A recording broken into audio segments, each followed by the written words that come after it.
Warning. This episode contains some strong language. Listener discretion is advised.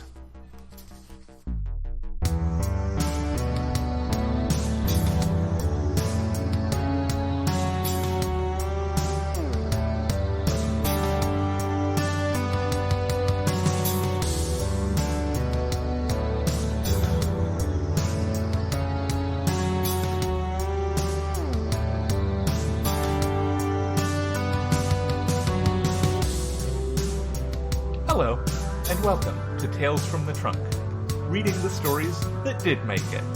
I'm Hilary B. Bisniaks. Listeners, I'm super excited to introduce to you my guest today.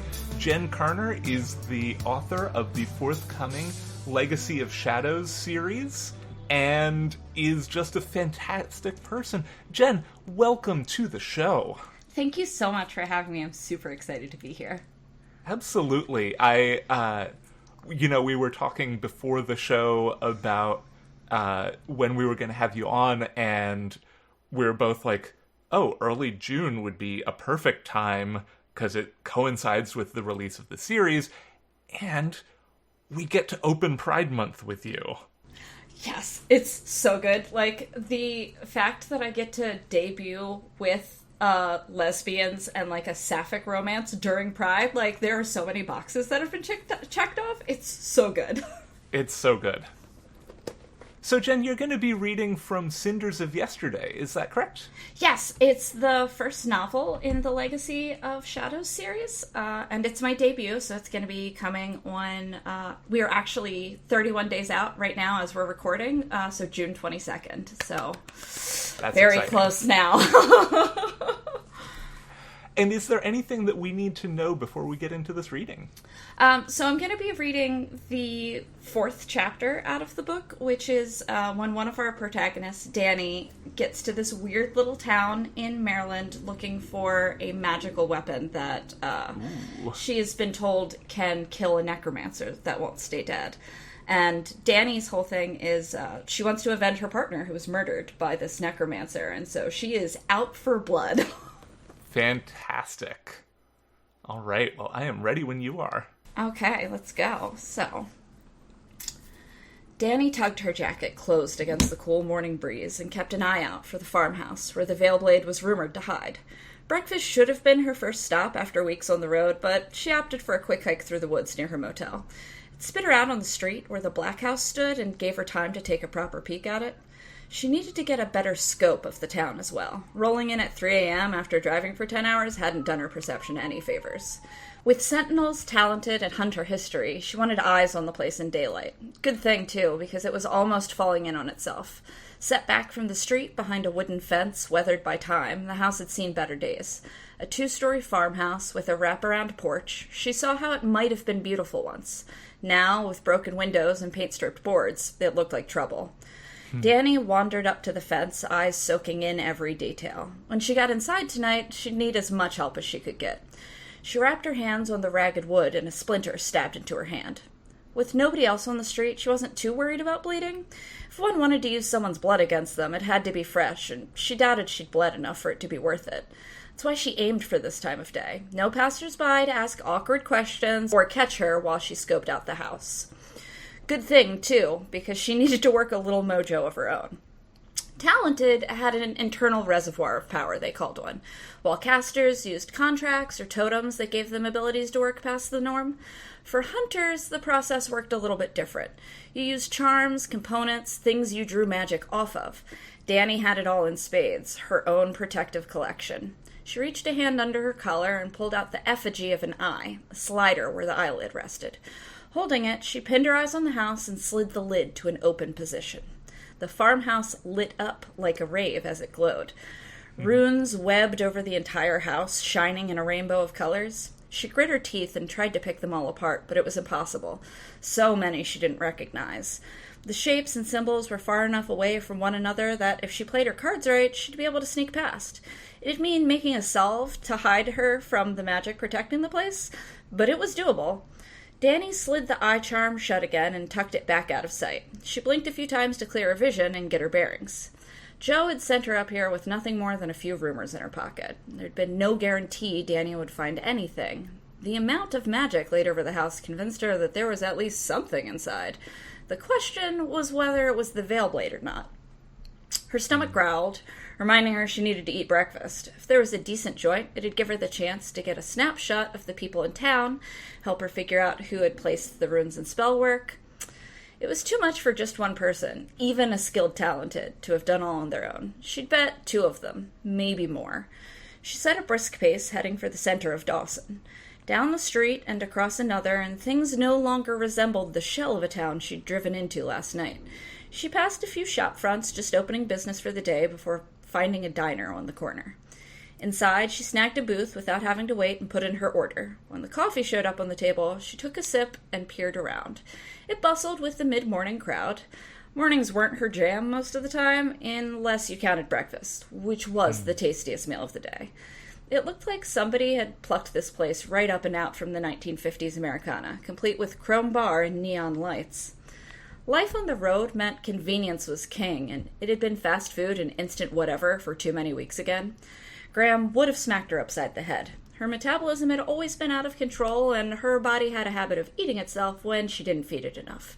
Which was the perfect excuse for the almost obscene amount of breakfast she'd arrayed on the table in front of her. French toast, eggs, bacon, a blueberry muffin sliced in half and grilled, sausage, and hash browns. It was more than she needed, but she was hungry, and it'd take time to go through what Jo gave her on the Veilblade, along with getting a read on the town. With a booth to herself, it was easy to scope out everything going on inside. One could never tell with small towns, and she still wasn't over that hamlet in Connecticut crawling with revenants. The diner brimmed with people, but the conversation was a hushed burble.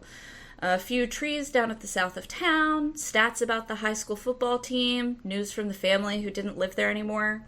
Nothing out of the ordinary, except for the table 2 spots over. 3 men bent together, their voices low. Danny picked up a few words, something about a coincidence and a return. Combine that with the way their eyes had followed her when she took her seat, and it made the hair at the back of her neck bristle. She'd watched them until her breakfast showed up. There were players in every place she took a job. If they mattered, they'd come to her. Not like she was here on a slash and dash call anyway. Now was the time to dig into the details. Her top priority was finding the Veilblade. New in town? Danny's eyes flicked up from the voice of a dark-skinned man from the table, looking back over his chair and looking at her with a smile. He had warm brown eyes, short dreadlocks that fell at the perfect angle, and cheekbones sharp enough to slice. Dressed in a pressed blue-collared shirt with a navy vest over it and sleeves folded up to the elbow, he cut a dashing figure. Something about him screamed he was other. This was not 100% USDA human. Maybe Fae, something with juice, that was for sure. I rolled in last night. Or this morning. Guess it depends on how you look at it, Danny answered with a grin. She leaned back and popped a piece of muffin into her mouth with the twitch of the eyebrow. Looked like she'd found one player in town already. Usually took longer, but she wasn't complaining. Ah, that'd explain it. I'm Mercurius Muse, but please, call me Merc. Danny let the smirk linger on her lips, but felt a charm at her clavicle warming against her skin.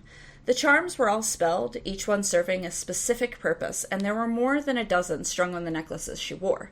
This one warned her he was trying to work some kind of mojo on her, but he wasn't talented and not a caster. That left one option. Sentinel. Danny.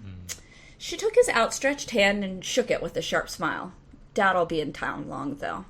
Shame. I think you'd fit right in.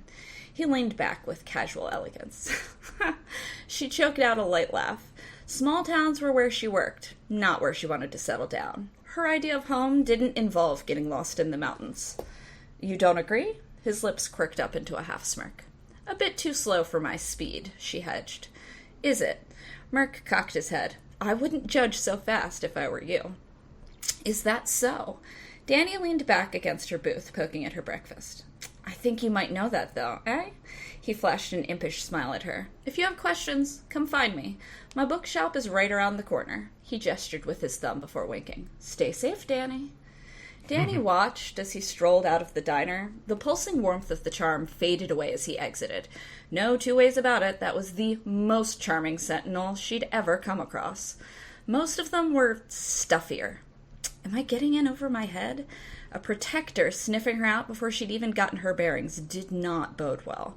This complicated things, and Danny hated complicated. Her only lead on the Veilblade was the hunter's farmhouse, but it was thin. She wasn't used to sentinels being so friendly, but he might have more concrete answers for her. Danny left the money on the table and headed towards the bookstore. Dawson was quaint, with mom and pop shops littered along the street and pedestrians going around their day, except that's all there was. Even the Rust Belt had a decrepit old McDonald's, or hell, Walmart with shuttered doors. Small business might be the backbone of America, but this was just weird. Her arrival last night had been eerie, too. Dawson looked half abandoned and worse for wear, but on this main stretch, it reminded her of nothing so much as Mayberry. It sent warning bells ringing through her mind. Something about this town was off. Everyone seemed to be watching, waiting for her to make a move. She turned the corner at the end of the block and found Merck's bookstore with a tall, narrow doorway and a broad plate glass window. Inside, it was brighter than she'd imagined. Half of the shop was contemporary titles, but the aroma of ink and old pages permeated the room. Small protections, hidden from easy view, crowded the moldings. Discreet runes that blended into a windowsill, a witch ball hanging behind a plant above the window. Little touches that folks who weren't in the know would completely overlook. Well, that didn't take long, Merck said, strolling out from a door at the back of the bookstore. I've got an itinerary to keep to. She sauntered through the aisle, with one hand dancing along the titles. Time to see whether Merck was worth his salt. Sentinel or not, he'd have his own strengths, and she needed to suss them out before she went any further. No point in crossing him if she didn't have to. Not here on the pleasure tour, eh? He blinked, slow and lazy. Not so much. Bit of a workaholic. It's a personal failing. The charm at her clavicle warmed back up again. No way to tell if it was because he was working mojo or whether it reacted to proximity. It was a new addition to her collection. I'm a big fan of obscure texts. You wouldn't happen to have a catalog handy? She let the words drop and watched Merck's face to see which one of them would break first. He looked at her, she looked at him, and then he grinned and shook his head. Oh, I'll admit you're good. He rolled his eyes. Talent recognizes talent. He turned and beckoned her to follow with a fluid wave of one hand. She scowled and waited for a beat before following. The back door led into a narrow corridor with several more doors off of it. He walked through the first doorway on the right, and Danny entered a dragon's trove of treasures. Relics rested in globes, grimoires and histories on pedestals, objects lay protected behind spelled glass. Magic pulsed so strong even Danny could feel it. The air practically hummed. Wards etched along the walls and moldings kept the energy from leaking out and alerting the rest of the world to its presence. Tall shelves filled with books and arcane trinkets pressed against the walls. A large wooden table dominated the back third of the room, with more books shelved behind it. Several smaller shelves created aisles in the front. There was more magic, more knowledge locked in this single area than she'd ever seen. Graham would have drooled. It even piqued Danny's fancy, much as she tried to keep a straight face. Oh my. It does tend to impress. I have a sense for these things. Do you? Danny feigned ignorance. Better to let him out himself rather than giving up any intel she didn't have to. She needed allies, but not at the expense of her own secrets. We don't get many unexpected visitors. He strolled past and down aisles of heirlooms and contraptions. I never would have guessed. Oh, it's by design. He shot an inscrutable look over one shoulder. So, the crummy digs at the edge of town and my GPS being convinced this place wasn't here were on purpose. More or less. Dawson's a special kind of place. Surprised that you're here, honestly. He turned at a table and frowned at her. She watched the gears in his mind move, trying to work something out. No formal creds to help me along the way. The depth of what I don't know. Danny shrugged and ducked her head, playing bashful. Merck might be a sentinel, but he was a man first, and if experience had taught her anything, it was that men loved explaining things to women. It was an easy game to play. He watched her act, but didn't move. A small furrow appeared between his eyes. You're serious. Danny let his words hang in the air and felt the weight of his gaze on her. He was waiting for her to fess up, probing her for the untruth, except that there wasn't one. To fool the supernatural, you had to do it correctly. Blend the lie and the truth together so neat you couldn't pick apart where one stopped and the next began. There was plenty she didn't know, and more about Dawson in particular. She leaned on that sliver of ignorance. Right. So you're self-taught, then. He enunciated each word. Danny could taste the shape of the words in the air, unfamiliar and sharp on his tongue. She'd struck a nerve, all right. More or less. I had a partner. He got out of the life. Granted, he died and not retired, but lies of omission didn't count. That would explain a few things. He huffed out a breath and plucked a book off the shelf behind him. You don't even know. He licked one finger and thumbed through the pages without looking down. Where you are? He smirked, pleased with himself. What you are? Danny's lip curled up in a snarl, and she took a step back from the table. She didn't play the threatening games that sentinels talented and casters all played with one another. The urge to pull her piece made her palm itch, but once one pulled a weapon, they had to use it. If she could avoid killing a damned sentinel, that was always the right call. When one killed a protector, things got hairy. She already had Spectre on her ass, she didn't need more trouble. Not that the sentiment had ever stopped trouble from finding her. She gritted her teeth and breathed out through her nose. You know, threats? Not your best call. The words sounded calm, but she was poised to strike out if she needed to. It was what she did best. Threats? That wasn't a threat. Mark went quiet. A stillness stole over his frame and made every instinct inside her scream to life. The charms warned her of magic, and not small-time shit either. His eyes slipped shut and his body went still as stone. When they reopened, they didn't look right, no longer human. Instead, twin flames of gray-brown power burned from inside of him. Now this could be a threat. He shrugged. If you weren't one of us, anyway. He chuckled, and the flames disappeared, and his power slipped back to that internal well, a chalice made of flesh to hold power beyond measure. But I needed to get you to stop playing dumb. He rolled his eyes and then flipped the book so it was facing Danny. She looked at it like it might try to bite her. Something happened. Maybe recently. He shot her a curious glance. Maybe not so recently. Something strange. Beyond normal. Something supernatural. I'm listening. She took a hesitant step closer, still strung too tight. There are the things you know, the things you thought you knew, and the truth. He gestured to the book and took a seat. She grabbed a chair and dropped into it, body tilted away from him and the table, close enough that she still had a shot on him, far enough away that she was out of arm's reach. Not that it mattered with magic. There's the shadow and the veil. Those who know and those who don't. Talent, tragedy, legacy. He smiled gently. I'm guessing tragedy, if you're self-taught. Tragedy, Danny agreed in a hoarse voice. I'm skilled at what I do. You're a hunter. I am adept at killing the monsters that snack on people. She smiled a vicious, bloodthirsty smile. She might have been a bystander once, but grudges made her angry, and instead of getting dead, she'd gotten even. With all but Spectre, at least. But she was of a mind to remedy that. Merc's eyes narrowed. You call tragedy, but it doesn't quite fit, does it? A hand-me-down suit, too long in the leg, I think, but I can't take it from you. You play the game well. It is kind of my job. Well, when it rains, it pours. I assume you came to suss me out, or was there more? I'm in town for a job. Merc frowned and sat back with a look of consternation on his face. You're here for a job? Rumor is you've got a shiny weapon hiding somewhere in this town. My guess is it's at the old Hunter farmhouse.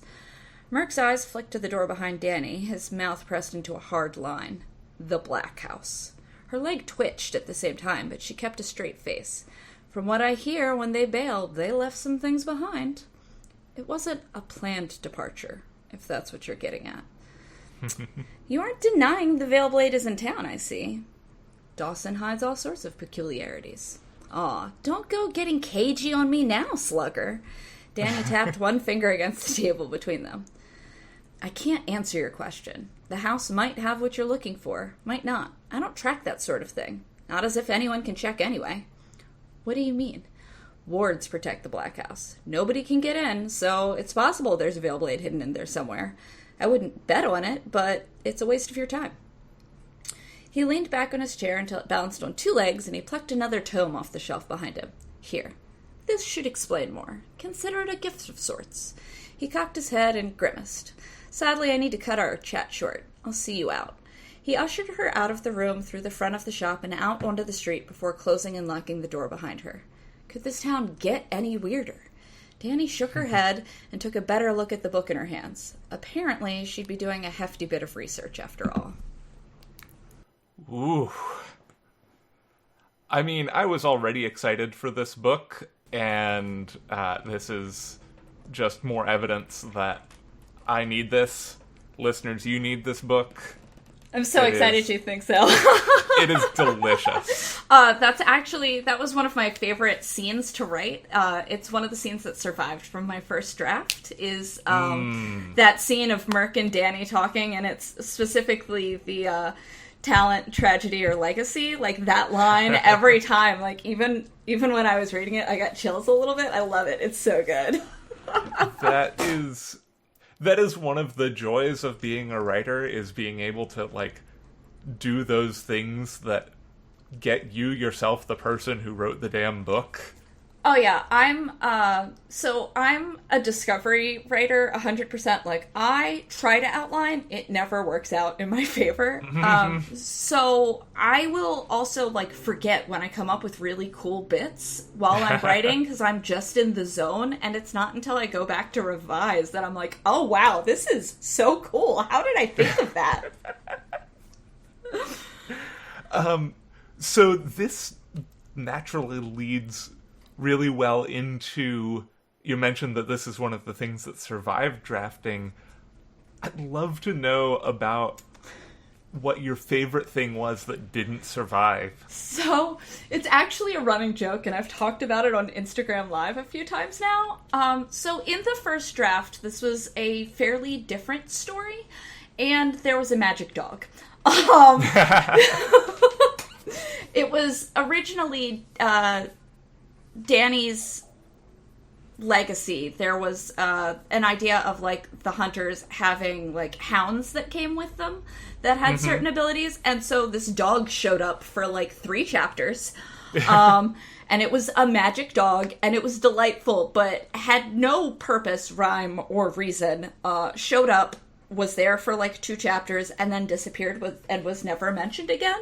It is my favorite thing to bring up, because it's just so indicative of, like, the chaos of my drafting process. That just completely insane things pop up sometimes, and I'm like, oh, okay, we'll look at that later, and then I go back to revise, and I'm like, what was I doing? Where did you come from, little buddy? But when I went back to revise the second draft, and I had finally figured out the end, because I rarely know the end of my books when I start writing. Mood? I realized that the whole, like, side plot with the dog and all of that, like, no longer fit with the story, so it had to be cut. But it's something I love telling people about, because, especially for new writers, you never know what you're gonna get, and so I just kind of go along with wherever the story takes me, because I can revise and polish anything later. And so when my brain was like, no, there's totally a dog here, I was like, okay, cool, there's totally a dog here. And so it's the joke of, like, you can revise anything, and it's like, oh, my first draft was so bad, I literally had a magic dog. I mean, I'm not gonna say a magic dog makes anything bad. Yeah, that's the running joke. Like, it's mostly just like, oh, it's completely out of nowhere. Like, And it is one of those things that sometimes, and you know, I think this happens. I've slid along the pantser to planner spectrum throughout my life. And it is one of those things that I've seen happen for myself at both ends of that sort of false dichotomy. What I do now is I call it a reverse outline, where after I've written chapters, I'll go through and I'll, like, write out everything that happened, like, in bullet points, and then I'll also leave notes for myself about, like, what I know the chapter is missing now that I've gotten further. And I am just, I mean, Cinders of Yesterday, between the first draft, which was a NaNoWriMo project that I literally finished on spite after being terminated from a contract on my day job. It was a combination of, like, it was the first year I'd won Nano, I lost my contract, so, like, my main source of income, and was like, well, I'm going to finish this book just to prove to the world I can, and I was coming up on my 30th birthday, and I've been writing literally my entire life. I was 7 the first time I told my parents I was going to be a novelist. So, coming up on 30, there was that, like, thing in my brain that was like, well, if you don't have a book finished by the time you're 30, like, you're never going to do it. Which is wrong, but my brain is mean to me. And so I literally finished the first draft, like, a couple of days before I turned, it was either 30 or 31, so it was, like, right there. And then it went through, between that and then all the way up through copy edits, was, like, 9 drafts. It's probably over 500,000 words, all told. That's a lot. Yeah. I lived and breathed Cinders of Yesterday for, like, 3 years, and it was only... it's crazy because Cinders of Yesterday is also the first finished book ever for me. And then I managed to, like, I joke that you can't use me as an example for anything in my life too, because, like, how did you become a freelance writer, Jen? Oh, I stumbled into it. Oh, how did me and my partner get together? Oh, it's a romance novel because he was my best friend for a decade first. Jen, like, oh, how did you become a novelist? Well, I finished my first book, queried it, and the first agent who sent me a request is who offered. I only queried for 6 months. It's insane. The joke is that, like, all the things that never happened to somebody happened to me. Like, it's wild. It has to happen to somebody. Like, I love it, but it's very much like, you can't use me as an example, because it's the, like, 1% of 1% of 1%, just, like, all the way down the line. But I think it helps that I also wrote just so much fanfic for so many years. It was the best practice possible. It is. I mean, we love fanfic here. I'm a huge advocate of fanfic because it can teach you how to, like, slip into a character's skin, to find voice, to play with things like plot and arc when you don't have to worry about, like, set dressing. Like, I think of it in a lot of ways like a writing exercise, and I adore it. It is. It's really. I only just started, like. I feel like I wrote fanfic-like things for a long time, but my, like, first fanfic was after the She-Ra finale last year. So good. And it was very much just like, you know, I know these characters. I've been through 5 seasons with these people.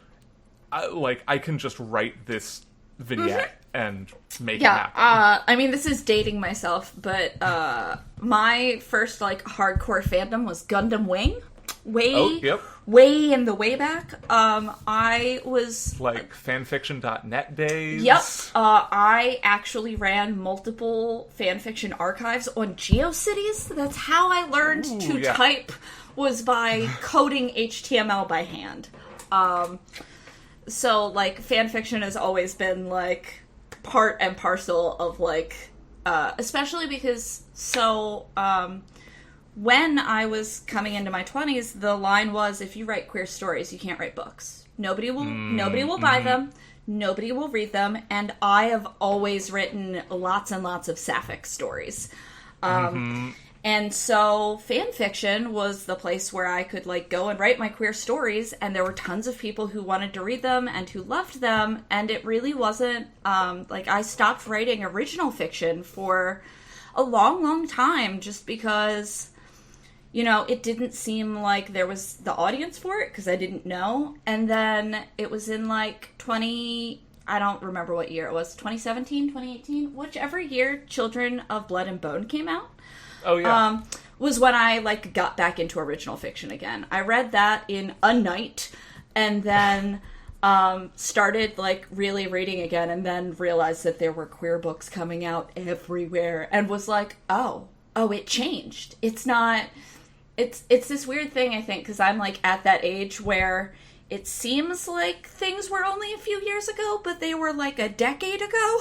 And so that's where my brain was, where it was like, oh no, they don't print queer stories. Meanwhile, like, there's so many amazing ones, and now, like, I get to share my queer story with everybody. I'm super excited about it. In Pride Month! Exactly. It's so good. Oh my goodness. I'm going to be such a disaster at Baltimore Pride. It's just going to be me screaming about my lesbians and handing out, like, stickers, like, all day long. It's going to be so Fantastic. Good. Yes.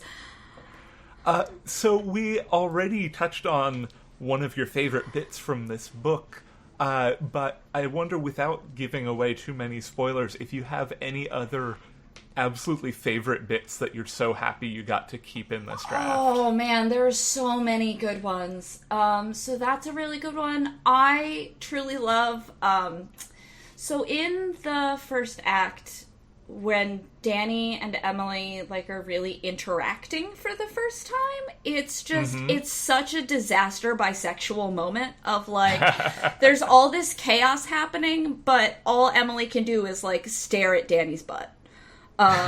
Which, like, I vibe with on another level. But one of the really cool things for me, so one of my hobbies for, like, let's see, it's 15 years, I've been doing, live action roleplay. I do Boffer LARP, where I literally dress up in funny clothes and hit my friends with foam sticks. And while this is a totally ridiculous hobby and I love it to death, one of the really cool things about it is that it informed my action scenes. Because I know how your body moves, and I know... So, there's a scene later in the book where there's, like, a big battle scene, and I had gone to a, like, weekend intensive to learn how to better foam fight, and literally took those techniques, and they made it into the book, which is just, like...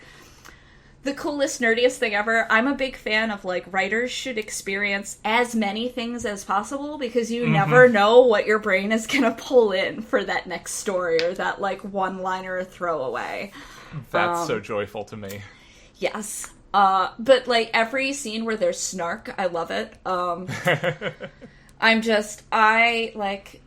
Cinders of Yesterday started because I love paranormal shows like Buffy and Supernatural and Teen Wolf, and in a lot of ways this was like my love letter to the genre. But I originally pitched it as Supernatural, but make it gay. Because, like, Supernatural is one of my favorite shows, and I watched it and was like, this would be just so much better if they were just, like, explicitly queer, so I'm gonna do that. And so, like, there are bits and pieces of, like, all those different shows where you can kind of, like, feel the vibe of them, like, sink into, like, the foundation of Cinders and Legacy of Shadows, and I love that I get to write a queer love letter to my favorite genre. Absolutely. Taking, like, all the things that I loved about it when I was a teenager. Like, I grew up during the era of, like, Buffy the Vampire Slayer, so I imprinted on Willow Rosenberg, who I adored, but we never really got to see, like, that true queer arc, because it was, like, the early 2000s. Like, the fact that Willow and Tara kissed on screen was a major breakthrough. So to be able to actually write, like, the queer story for that was something that I hadn't seen, because, like, I've been reading urban fantasy for over a decade, and much as I love, like, the books that I grew up with, there wasn't the representation that I wanted to see. Like, and so I was like, no, I'm gonna write these disaster babes falling in love. And originally, it was such a slow burn that it wasn't even, like, hard romance. It was much more of, like, we're going to build up to it someday, because my brain was still in that place of, like, I don't know, will we be able to sell it if it's, like, sapphic? And then as I started to share my early drafts, multiple CPs were like, if you do not let them get together by the end of this book, I will end you. And so there's so many, like, little bits and pieces that there's no chapter in the book that I don't love. We love to see it. Yeah. We absolutely love to see it. Like, I've done so much with it. It entered into 2 different rounds of Pitch Wars and a round of RevPit. I was a runner-up 2 years running for Pitch Wars, and then, like, nearly got into RevPit, where the editor was like, you're ready to query, dude. And so it was just very strange after, like, basically 3 full years of working on it to be like, oh, it's ready to let other people see it now. Okay. Yeah. We're gonna hope this works out. Well, listeners, you should go out and pre-order Cinders of Yesterday at whatever fine bookseller is most accessible to you, and it will be out before you know it. So true. Oh. Jen, before we get going, where can our listeners find you elsewhere? So you can find me, I am most active on Twitter. My Twitter and my Instagram handle are both @ArticulateDream. You can find me, my fan page on Facebook is author Jen Karner, and my website is www.syllablesandsas.com. Fantastic. Listeners, as always, links will be in the show notes. Jen, thank you so much for coming on the show. It's been an absolute delight. Thank you so much for having me. This was so much fun. Listeners, stick around in 2 weeks when our guest will be Dave Ring.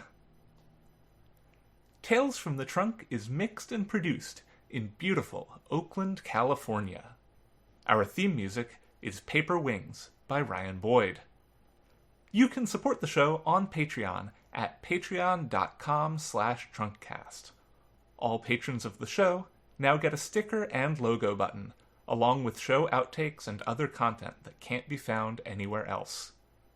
You can find the show on Twitter @trunkcast, and I tweet @HBBisnieks. If you like the show, consider taking a moment to rate and review us on your preferred podcast platform.